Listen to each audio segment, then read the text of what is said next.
What are some other ministries? Think ministries within the congregation to each other, ministries to the community. Maybe you are involved in a ministry on the area or regional level. Reverend McCollum offers doing specific VBS for childcare that follows our ecumenical VBS in the community. Oh, wow. So kind of 2 levels of VBS. And if you don't know VBS, that's Vacation Bible School, oftentimes a summer kids program, sometimes whenever there's not a Sunday school program.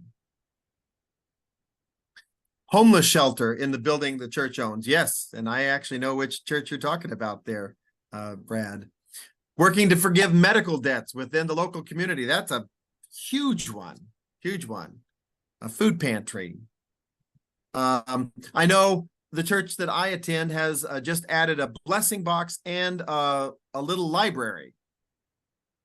Those are kind of fun. You know, those boxes, that are outside and you can get medical and social justice movements. Whew. Okay. You're giving me the kind of variety I'm looking for. Feel free to add some more. Noah, Michael, and Caleb's Social Justice Ministries. Reverend Dr. Crystal, would you mind telling us a little bit more about those? Yes, Noah, Micah, and Caleb are 3 ministries held without the 3 areas of Tennessee. Noah is here in Nashville, Micah is in Memphis, and Caleb is in Chattanooga. And so they work to, some of them help meet the educational and healthcare needs of the oppressed voices. And then they stand also for social justice issues, other social justice issues. So just a group of citizens, but many of our churches belong to them. They're members, and the region is also a member of each one to help support the community. Cool. Faith-based community nursing. Yes. I know some of our churches have had a parish nurse program that one of my former church members attributed her life being saved by a parish nurse catching something early on. So here's the question. This is going to take us into the convergence divergence dialogue. Do you think the people in your church expect that ministry from a church?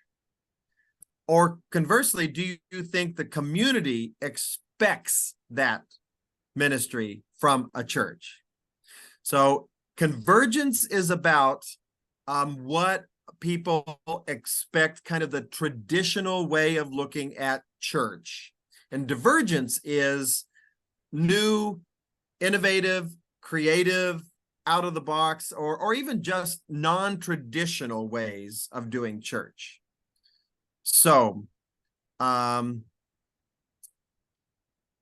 other words, if someone in the community said, oh, that church over there is, and I missed youth ministries on local level and youth ministries. I think if someone said that church is doing youth ministries, I think all of us would agree. Yeah, I think we would expect a church to do that. Food pantry. What do you all think? You can kind of shake your heads up and down or say yes or no. You think of if someone said that church is doing a food pantry, you would say, yeah, I do know it's not necessarily always liked in the community. For example, when I was at Franklin Circle Christian Church, we had a weekly meal, and I went onto the neighborhood Facebook page, and someone called my church a feeding trough. A feeding trough because we had a food ministry that brought those people into the neighborhood. So the people in the church, we would say it was a convergence of what they thought church should do. A church should help feed people. Some people in the neighborhood were divergent. They thought that is not what a church should be involved in. So I'm going to meddle here, and just because Soul absolutely is good for it. Soul, do you think the people either in Washington Avenue Christian Church or in the community, if you had said resolving medical debt, would they have thought, oh, that's what a church does? I'd say Washington Avenue several years ago, no. Washington Avenue now, yes. Okay. Okay. I know when I talk about it to people, I have to explain it because they don't really get that that's what a church does. Mhm. So now, community garden. What do you think? Do you think most people think community garden, church go together?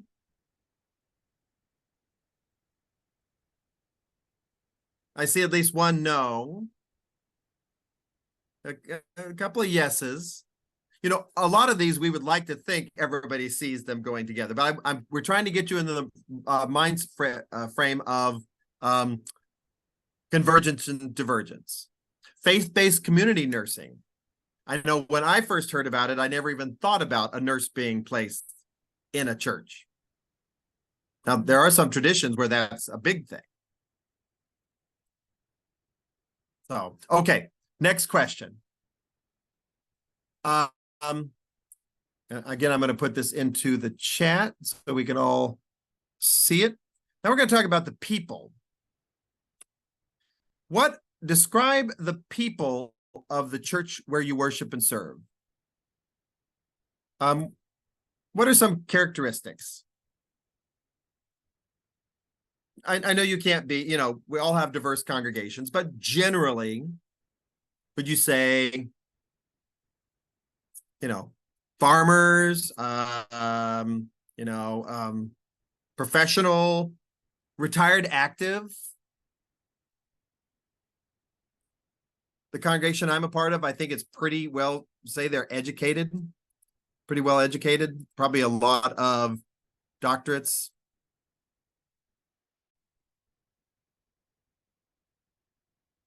What are some words that describe generally, and you can use a variety if you've got a variety of people. What would describe the people? Resilient congregation that prioritizes growth and learning. Oh, retired, energetic, compassionate. Long-term members. Oh, there we go. Mostly retired.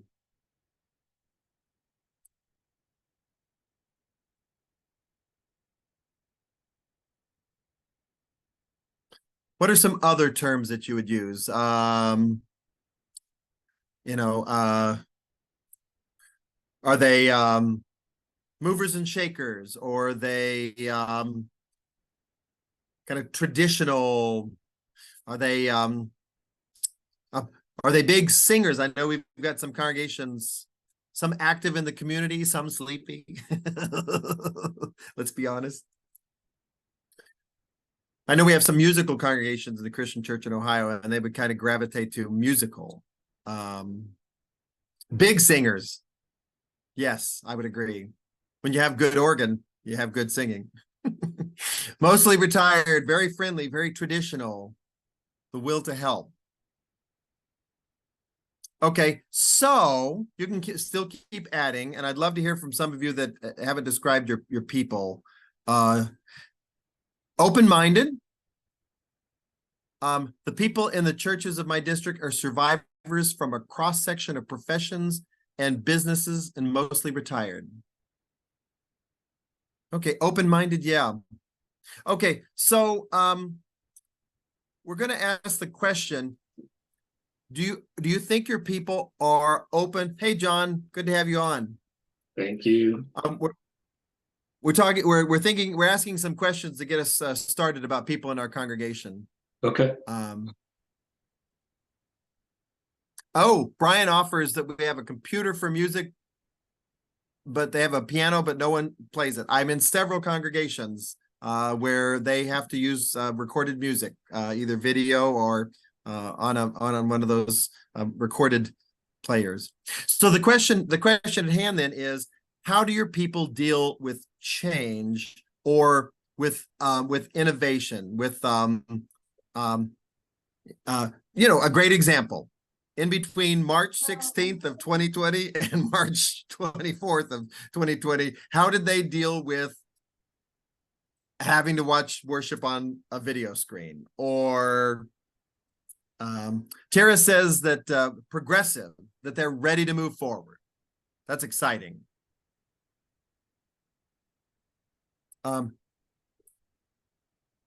and there's no judgment here. No judgment as far as, is your congregation, fairly kind of stable, easy pace, don't like things to change a lot, or they're middle of the road, or they really like lots of change. They're really open to a lot of diversity. Tim says many people love it. I think we're talking about the what worshiping online, but unfortunately our loudest voices typically are against it. Yeah. Tim, are you talking generally about change in general, or are you talking specifically about online worship? Change in general. Okay, I'm glad I asked that question. Tana talks about wanting things to start or stay as they only have been. Yeah. That was supposed to be It's stay. hard. Okay. I thought it might be. Okay. So again, we're thinking about divergence and convergence. Go ahead. Someone was going to say something? What are we allowed to talk, or is it only Yes. texting? Oh, okay. Yeah, no. Yeah, absolutely. I love to have talk. We're getting in a pattern of texting. So either way is good. So John, tell us what's on your heart. Hi, good morning. Good morning. Yeah, good evening. Been outside all day. I took today off. My son was home from college, but just in listening to some of this, an idea that I had thrown out for like, we live stream our worship services, and I don't know if any of that, if a church was missing a pastor, would be helpful to a congregation or not. I don't know who's all here. I don't know if we have some churches without full-time pastors that are participating, or if everybody is a pastor. But No. when you say no, what do you mean? There's a variety of people. There's some lay Okay. people, some pastors, some regional.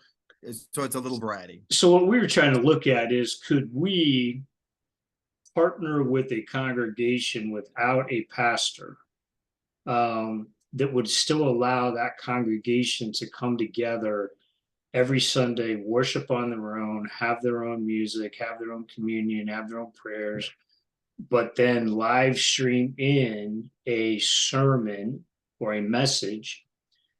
So what would happen is, so I would know, the pastor of Gender Road Christian Church, would also know that, say, a church in whatever town, USA, would also be watching, worshiping. That way, when I'm talking, I would be able to say things or interact that would make it seem personable to that church. And then I would be in conversation with their elders or whatever to help understand what's going on there. I think a benefit would be that local congregation, without a full-time pastor, financially, it would be a huge cost savings. And they would get a consistent week after week after week, message. So the series would be the same, and people would be able to start to hopefully connect with that pastor until that church decides whatever they want to do in terms of calling somebody or not. That church would be able to sort of live stream whenever, that Sunday we would begin, and then they could connect. And so it's a possibility. I don't know how many people might find something like that interesting, instead of because even with Pulpit Supply, you've got somebody new coming in. And so with a sort of live streaming in, let's say it's me, this Sunday is going to be the fourth Sunday on our salvation series. That whole congregation would have been able to participate. And then during the week could email questions or whatever that, we would be able to respond to, the following Sunday. And so those are just something I think might be an opportunity. Well, thank you for bringing that up. And I'm going to ask the question of the group here, whether or not you think the congregation that you serve or that you're familiar with, or one of your congregations, would be open to that. I know as I'm going around districts now, and we have so many congregations that either financially can't afford a full-time pastor or they haven't been able to find a pastor, I offer that option. I talk about the campus model where the congregation has its own worship service, but they live stream the sermon. That's kind of the one thing. So exactly what you've described. So far, I haven't had any congregations take me up on that offer, but I do talk about it. So the question at hand, we're talking about divergence and convergence. How many of you all think that your congregation or a congregation you know would be open to that kind of thing? So raise your hand if you think yes. Any of your congregations might be open to that? No. Or you can say, if it were done this sort of way, it might work. I know one of the problems we have placing pastors sometimes, and Crystal, you can tell me whether or not you find it also, is I got some great pastors, but theologically or socially or some other reason, they don't fit. And so, you know, who knows, maybe they might be more open to live streaming a church that's a little more theologically close to them than to take a pastor that doesn't fit at all. But one of the things could, go ahead. and I'm just kind of going from our own experience, a church would be able to go back and watch, years of past sermons, let's say, so they would be able to get a sense of, what is the theology of me and the Ginger Road, and does that match their congregation? And then again, the hope would be that there would be some connection here and there, so that I'm familiar with what's happening. And again, I'm just saying me, but maybe this model is effective with other churches and other people elsewhere. But again, the offsite church would be able to begin the live stream when they're ready to in their worship, so they can still have their hymns or Right. music or whatever. Okay, Right. now it's time for our message, and they would start the live stream then. And so Right. then I would come across, I'd hear the scripture readings, I'd hear the message, and then they'd be able to stop it and move on with their own worship service. And again, it's just Yeah. it's an option for churches where finances might be really tight, or where they just have not had good luck with pulpit supply there. Right. So yeah. Well, thank you. Brad, one of our regional elders, talks about in Lorain County that mega churches did that to their outlying congregations. When Adult Conference was in Columbus this summer, one of the outings we did was to Rock City Church. Rock City Church has one main campus and I think 7 outlying campuses. And they have the equipment and the money and the time, and they specifically time that moment. So literally every congregation is ready at exactly 10:05, and live stream happens in 7 congregations, and the pastor is up front in one, and they all, so they have their own worship and their own music and their own prayers and their own liturgists, but everybody watches the sermon, and it's clearly working for them because it's big. But Brad does point out that a lot of our smaller churches who are in need of this also tend to be the ones least outfitted for the internet. And that may be a solvable problem, but I do think it's an issue. Brian mentions it. Go ahead. I'm sorry. I think also, I think it's a great idea, but I think with some smaller congregations, they need to trust whomever is going to be delivering this word to them. Right. And having the money, even if the region came alongside them to provide the computer, the internet, whatever they need, I think before they would buy into this, they would really need to know, who is this character coming through our internet, and do we trust them? Because as Reverend Romig, I believe that's how you pronounce it, I was thinking about some of the folks we have here in Tennessee who could actually do it. And I would have to go around and say, see this person's face, you know him or you know her, They won't hurt you. They will be here for you. And all you have to do is push the button. It would take a lot of work. Trust building. Trust building for them to Yeah. believe that the devil is not coming through the internet, watching them on Sunday. But I think it's a good move, you know, if you could tear down the walls enough to have that happen. I know Okay. for me. Okay, I want to move us. Oh, go ahead, Tana. Said, I know for me, I'm not attending the church right now. For I don't know how to put it, but anyway, I'm not attending the church. But I found a church in Oregon that I like the minister of, and so I am attending that one online. The thing that I notice I miss is having the minister come and visit me. It's not as personable. There's not the personal connection. You know, I was diagnosed with stage 4 stomach cancer, and you know, I'm dealing with that, and then on top of that I'm trying to move and everything else, and I don't have that support of my local minister to go through this. Yeah, that's a huge thing. And we all will be holding you in prayer, Tana. Thank you for sharing that. And we'll keep that close to our hearts. But I think what Reverend Romig, and I don't want to speak for you too much, John, but was talking, this might be an in-between possibility. This might be, you know, an option while they're looking for a pastor.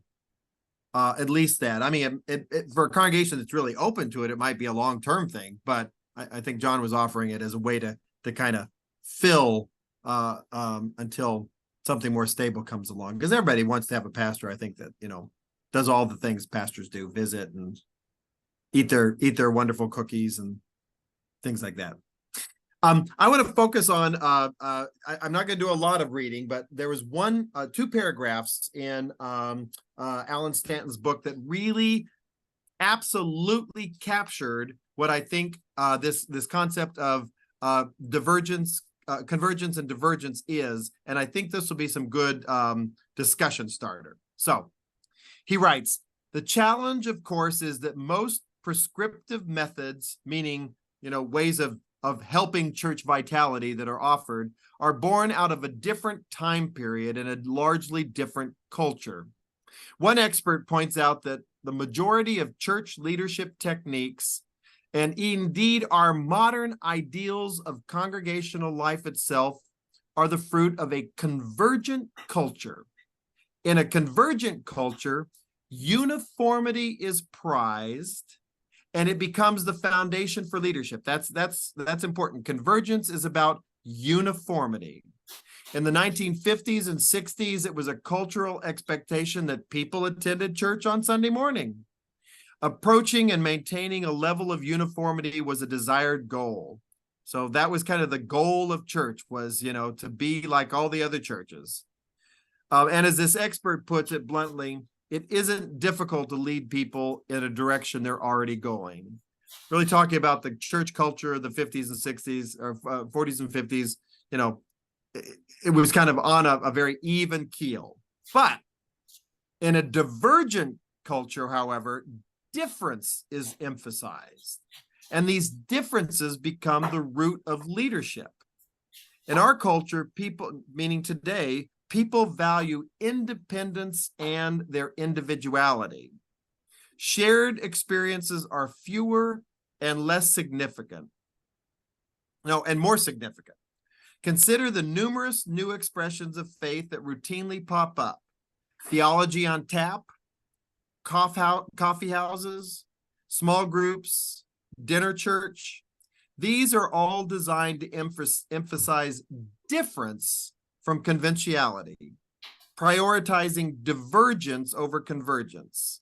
The appeal is that they offer a unique experience from the typical church. So he's making the case that this is one of the things that is our churches are struggling with, is that many of the people who are already there are part of the convergent culture. They know church to be a certain way. It meets certain needs. 10:30 on Sunday, and you put your seat in the pew and you listen to a sermon, fellowship dinner afterwards. Yeah. But we live in a world that absolutely, not only does it not appreciate it, sometimes it actively works against that kind of tradition, and it wants something new, something different. We're going to have church, and it's going to be at the shuffleboard place that just opened around the corner. And really, there's a church that meets at the shuffleboard place right around the corner from me. So what do you think of that? Are we trying to do church in a certain way in a world that doesn't want it done that way? Or do you think we need to stay the course, and the tide will turn back, and people will really want to be a part of that kind of stability that was so prevalent in the 50s and 60s? So my current context, we've been having this conversation a lot, particularly post pandemic. And we came to the consensus that most people are not looking for the 3 songs in a sermon anymore. That they are looking for something that is very different and out of the box. And so we've been playing with a lot of different things. And I say playing because we're the practice of ministry. So we're kind of playing with different things. And so we've done panel conversations. We've done, like this past Sunday, our 164th anniversary was kind of like a play, if you will, like a Tyler Perry type play, where the history was shared from the beginning of worship, from the call to worship all the way through, and music was thread through it. And people really enjoyed that. We've even started worshiping in the garden. I talked about the community garden. We'll do worship in the garden. And we've just tried to do just a lot of different things that aren't that three songs in a sermon. Come put your seat in the seat. Every Sunday at 10 a.m. We've gone out and done some things in the community, just trying to do the word, make the word living in a different kind of way. And it seems to be speaking to people of all ages. Our retired folks, our long-term committed members seem to be enjoying that as well, but just trying to find different ways to do worship that's not, the traditional of what we have become accustomed to. It definitely speaks loudly to the younger generation and population. And we tend to find that on those Sundays when we talk about we're doing a non-traditional worship service, that younger generation seems to be who also shows up to be like, what's happening different here? And that's exciting to watch. And so I'm excited that, we're open to exploring what does church look like now in this 21st century with all the technology that we have and all the different things that we have. How do we do and be the church different? Alan, Wow, thank you. that makes me happy because they're in Tennessee. I got to be happy for Ohio and stuff last week. But by the same time, token, it makes me sad because this morning when you initially contacted me, I was 3 hours away from home. And I attended a church service last night where they ran out of communion. And it was like everybody lost their minds. Like, what do we do? Literally, a church full of people, lots of visitors, and they did not prepare because they did not expect the people to come. And when the people packed out the house and we were serving communion, they ran out. They were like 55 short. And I'm standing there at the table like, first of all, everybody calm down, hit the deck, calm down. Secondly, go in the back and get some more. It's okay. Just go in the back. We'll keep singing. Just go get it. Well, then the lady comes out and she says, we don't have enough. And I thought, this is the problem. This is it. So one of the things I said was, if you are a member of this church, I would love for you to give your communion over to the visitor. Visitors, raise your hands. And if you are a member of this church, go take your communion to a visitor. But you should have seen the look on some of the old timers' face, like, I am not giving over my dead body. Will I give up this pellet and this juice? You're going to have to knock me down to get it. Well, thank God we didn't eat theirs. But I think this is kind of somewhat what we're talking about. We're talking about what Pastor Tara is talking about. Churches who are willing to take that divergent leap because they know they have to. Versus congregations is like, okay, well, no. And we're not buying, so we used all the communion. We're not buying anymore until next month. I don't know what we're going to do on Sunday because it's not in the rule book that we buy it. We only buy it the first of the month. And so I'm concerned. Yeah. Yeah. I'd love to hear from others. What do you think? Are your congregations able? Do they even feel the necessity to try some new creative ways of doing it, like telling the history of the church in this kind of wonderful pop-up format that Tara was talking about?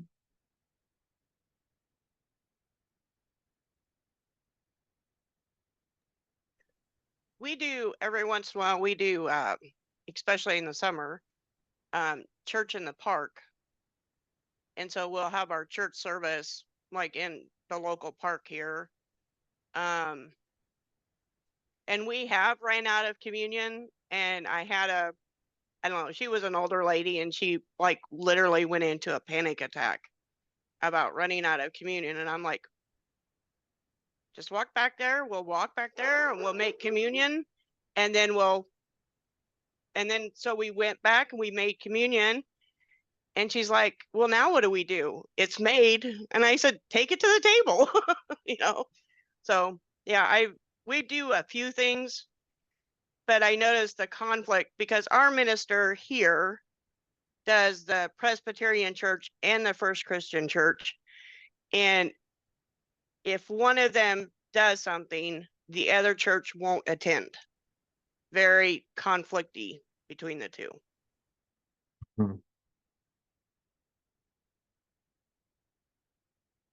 Well, one of the things I know we have to watch out for in trying to address, this kind of divergent world we live in is doing things just for gimmick's sake, just coming up with something that's schmaltzy to do it.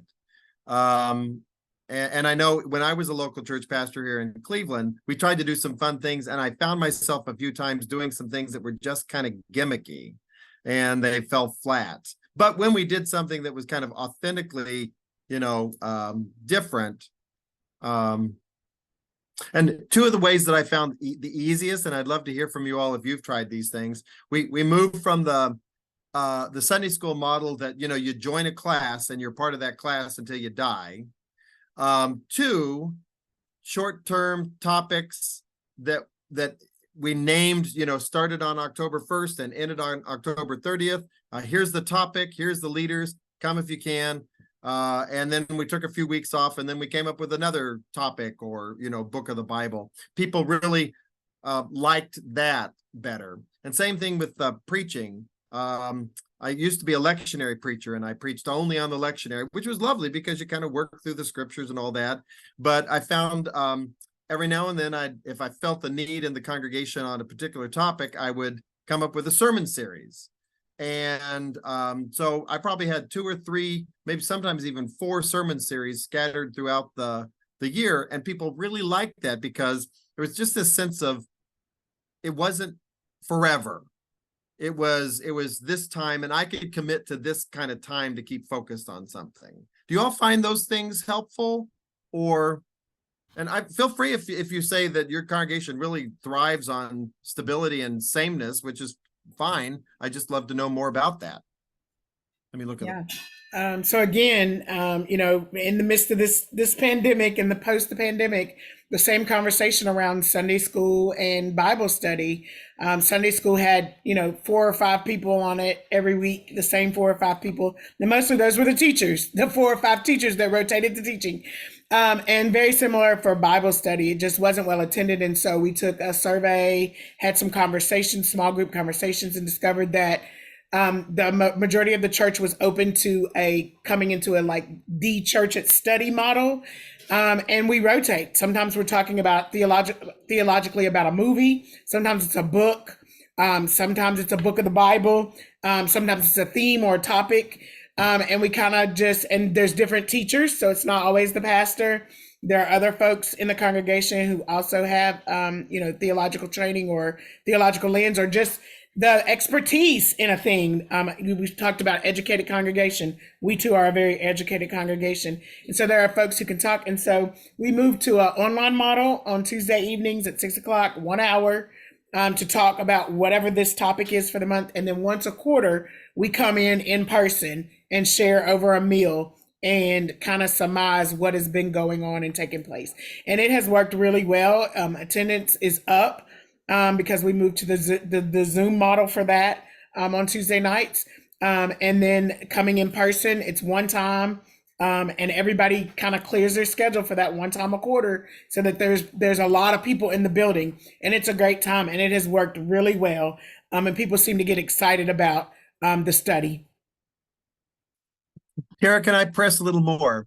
I have to believe that there's some folks in your congregations that were a little resistant to this, that really, just were set in, the way things were. How it sounds like you've really got some consensus on this. How did you translate it? How did you communicate to them the need for this without shaming them or without, those other techniques that, unfortunately I've used a few times? Yeah. So, there's always those voices that are like, you're changing the Bible. You're changing the Bible. We're supposed to. And it's like, where's the word Sunday school written in the Bible? Where's the word Bible study written in the Bible? Like, why are we so married to these transitions? But I think what we found, at least for my context, is that when we do small groups and can have several small group conversations around a change or a thing, and to let all of those that have those voices that want to say why things should stay the same and never change, to give them the opportunity to voice it. And we also have done some work around conflict transformation, and so talking circles.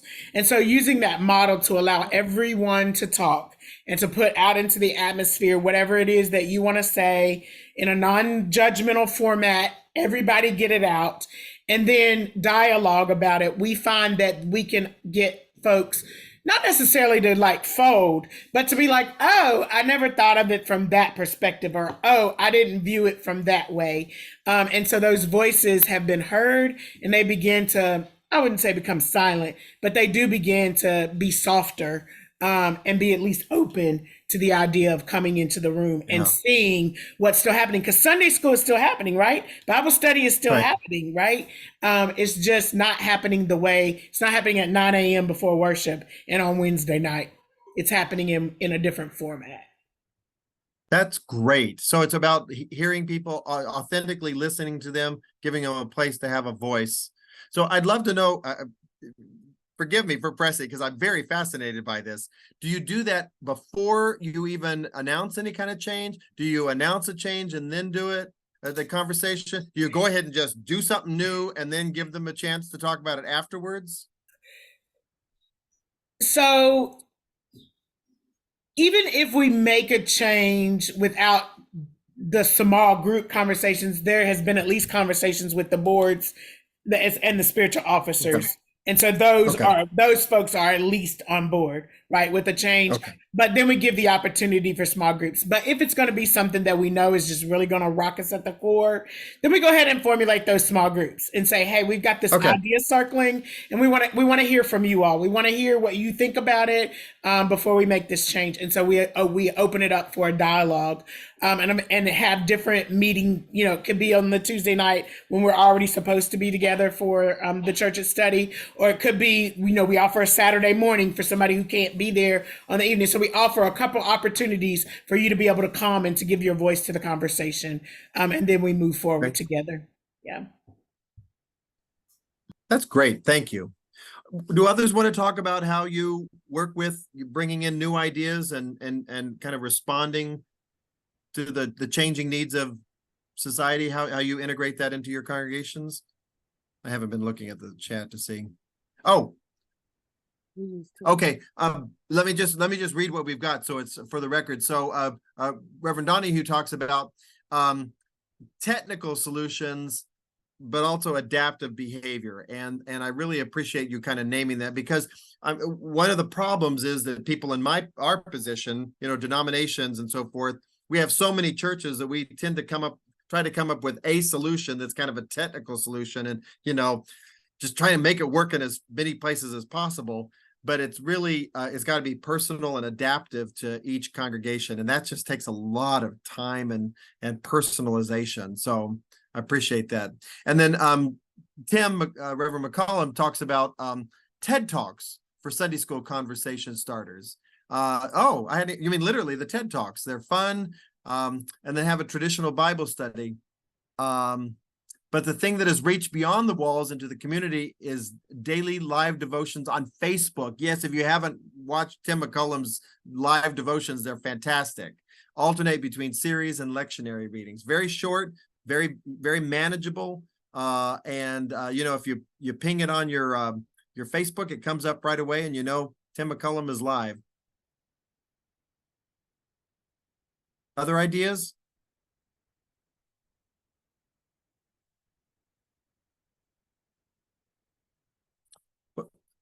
So one of the things that if Chris were here, Chris gave Crystal and I lots of notes, but he brings up something that I found interesting in why we move from a kind of a convergent culture to a divergent culture. And none of us are probably sociologist or psychologist or whatever, but he definitely talks about what happened in the 60s and 70s, and the great movements, the civil rights movements that kind of opened up our churches to thinking about things, challenging our churches to thinking about things differently. The feminist movement, the LGBTQ movement, and it was really hard then for churches that had this sense of stability, and they were kind of in the main line to be able to then serve, with the culture around them moving so fast, that rather than adapt to the culture or find new ways to minister, they kind of dug in. And I found that to be kind of a helpful way of thinking about why we're in this situation. I think COVID only kind of pushed, and all that happened during those COVID years.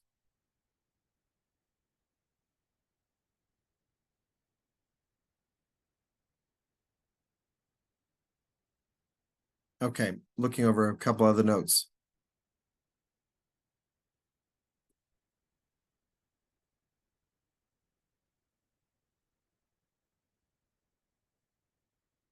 So for our last 5 minutes, I want to ask my question that came out of all this. And I called it my big honking question. And that is it possible for the church as it currently is situated, just think big picture church, to survive in a divergent world? Because it seems that the very essence of what the world is today, sometimes to me, it feels beyond the capacity of the current church structures. And I wrote down here, I'm asking for a friend, but really I'm asking for me. And let me make this kind of real. When I go to a church that's in search and call, and I ask them what they want in a pastor,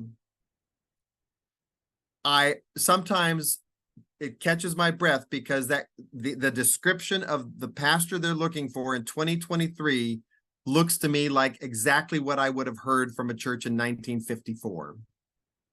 We want them to be available to us, meaning when we drop by the church, they need to be sitting behind their desk. We don't want the sermons to be controversial. They just need to comfort me. We want them to be an expert at stewardship, an expert at pastoral care, an expert at worship design, an expert in all things.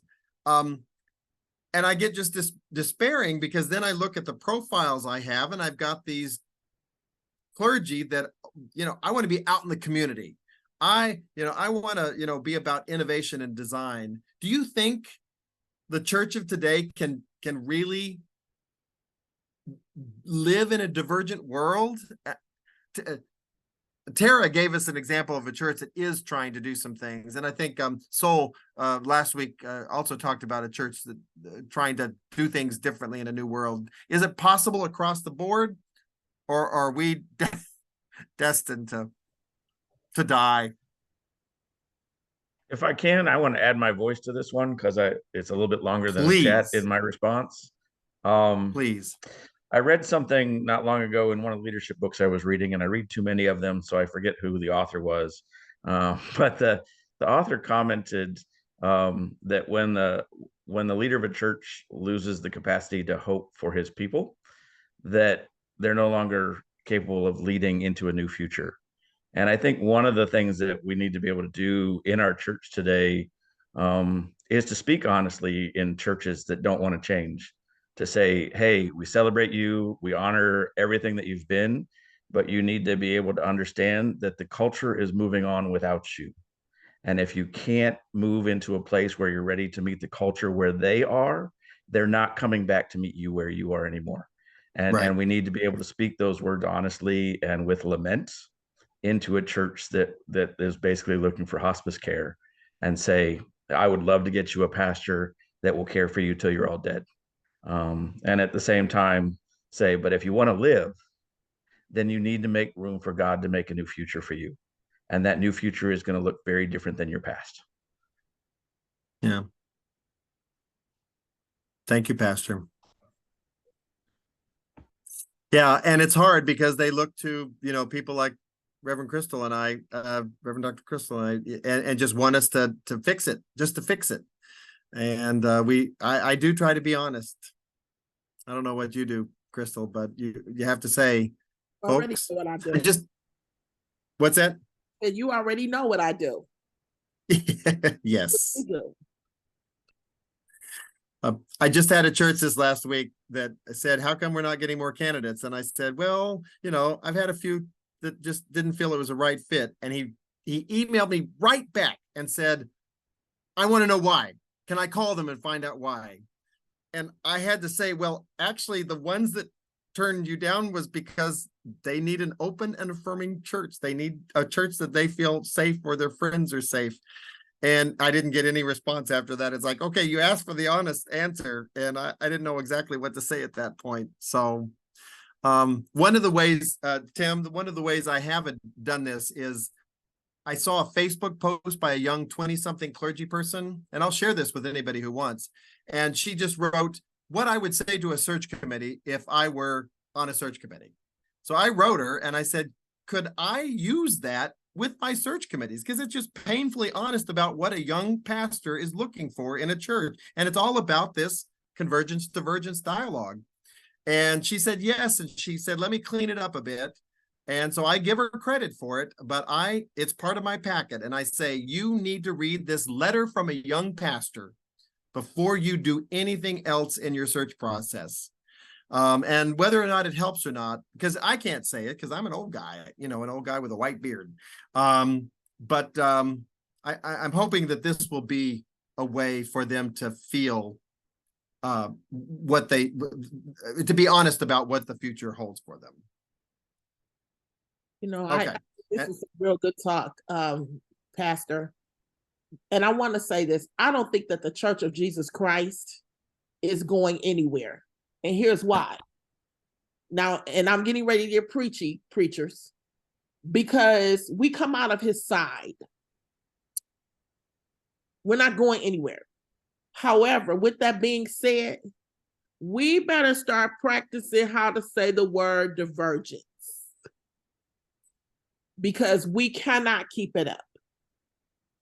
We cannot. It's the bottom line. We cannot keep it up. And what we have to understand is that there will be some churches that are closing. And so we need to hug them and love them until the last light is off. Because they will say no to any kind of difference. They're going to say no.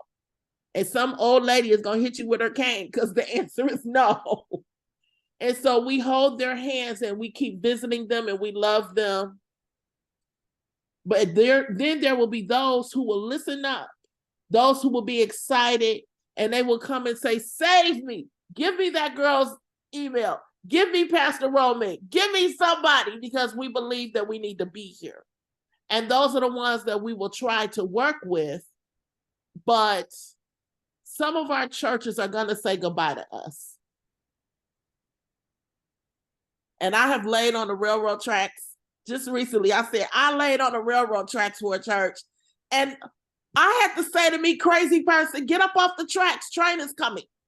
Because the church did not want to do anything different. They didn't want to. And they told me it's 75 different languages.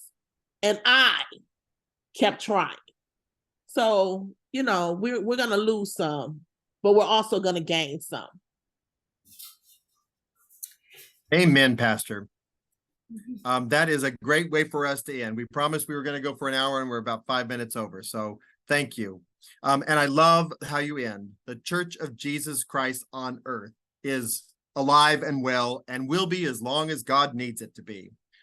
The church as we know it, that's another ball game. So, well, blessings, everyone. Next week, there's a couple of more things in the chat you'll want to read while I'm talking. Don't listen to me.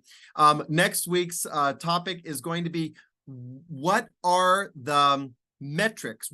How do we measure vitality? Because I do think that we want vital congregations, because that essentially means healthy, relevant, meaningful. So how do we measure that? And how do we help our congregations then feel good about the vitality that is happening in their congregations and not spend all their time mourning the things that aren't working? So, Reverend Dr. Crystal, is that good?